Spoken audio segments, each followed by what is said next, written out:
Hi, Rich Tehrani here in the TMC newsroom. We're at Interop 2009 in Las Vegas, and I'm speaking with Steve Powell, who's with Barracuda Networks.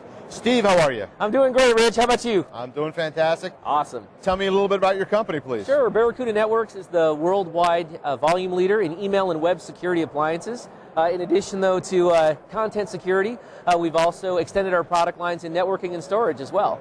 Wow, that's a tremendous amount of things that you're doing. So I know you've got two big pieces of news at this show. You want to let us know what those are? Absolutely. We're sort of hitting the appliance game, high and low. On the lower end, we're actually introducing an entry-level VPN appliance, SSL VPN. The Barracuda SSL VPN 180 is targeted at organizations with 15 concurrent users and retails down at $700. At the very high end, in our web filtering product line, we're actually introducing a high-end appliance that's targeted at organizations with 12,000 users that can be targeted in a single appliance. And of course, we can gang together multiple units for even larger organizations. What does that product do on the high end? The Barracuda web filter is really designed to do a few things. One, it provides malware protection at the gateway, so we can stop virus and spyware threats. It actually does content filtering, so you can manage your internet usage policy as it pertains to the websites that people visit, and it also provides control of internet applications, IM, peer-to-peer, Skype, streaming media, things of that sort. And you already have products that do that, right, today? That's correct. That's correct. Kind of the sweet spot where Barracuda's best known is sort of the 250 to 500 person company. Today we actually offer our SSL VPNs, really ranging from sort of 25 concurrent users up to 500 concurrent users. What we've done is we've added to our SSL VPN line down at the low end, really because we were seeing a lot of demand from even smaller organizations who wanted to take advantage of our technology. On the web filtering side, we had products that went all the way from our Barracuda Web Filter 210, which is a $1,500 appliance, all the way up to our Barracuda Web Filter 910, which served up to 4,500 concurrent users, and we began to see even greater demand, even at the higher and higher end. Now, in terms of growth, what happens if a company's got one of the smaller appliances and then outgrows it?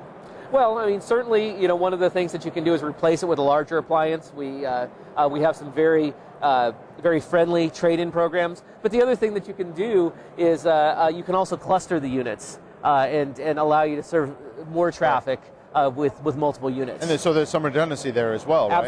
Absolutely there is. So you get both linear scalability as well as redundancy. So what's happening with this economic environment in terms of spending patterns in companies? Are you seeing any trends or anything like that? I mean, obviously there's less people employed and there's less spending in general, but how is that affecting the markets that you're playing in? Well, I think that the overall economic condition actually plays pretty well to Barracuda's business. After all, we were founded in the midst of a technology recession. A lot of the value proposition that Barracuda Networks is known for is the fact that we've offered very compelling economics. No per-user license fees across any of our product line, whether it be spam filtering, web filtering, IM filtering, email archiving, SSL VPNs.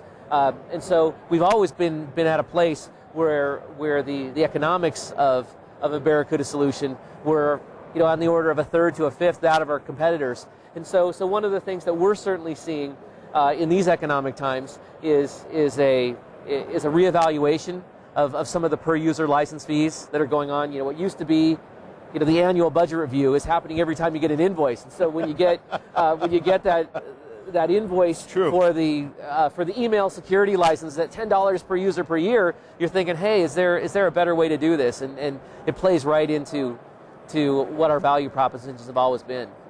So that's good news. And so it seems, can we look at what you've done at this show and point to a trend saying that it looks like you're going to go smaller and larger on your product lines and try to cover all the different segments of the market?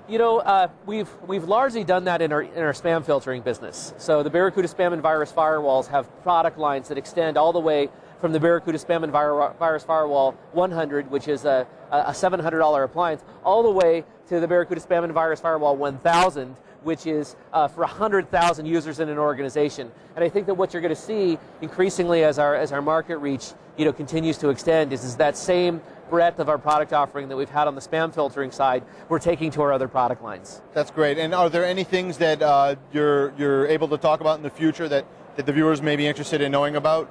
Yeah, I think that one of the things that we're really beginning to see as a trend, in addition to the economics, is really about what's happening in this buying cycle. It used to be that in sort of the last buying cycle, people would buy one of everything. So you might, for spam filtering, you might have bought a Symantec, and for web filtering, you might have bought a WebSense, and for your SSL VPNs, you might have bought a Juniper, and for your load balancers, you might have bought an F5. And I think that what people are really saying is right now, hey, we got kind of one of all of these things. So one of the things that people are looking to is, well, how do we go consolidate the vendors? And that's really where you can turn to a Barracuda Networks, and you can get your spam filtering, you can get your web filtering, you can get your IM filtering, you can get your email archiving, your load balancing, your internet link balancing, your SSL VPNs, your backup, and so you're able to get sort of a breadth all from one offering. And so we're seeing, in addition to people looking to save money, they're looking to consolidate their vendor relationships and make things a lot easier, on their IT staffs. That's great. Steve, thank you so much for being on our show today. It was a pleasure. It was very nice to talk with you. All right. Thanks a lot, Rich.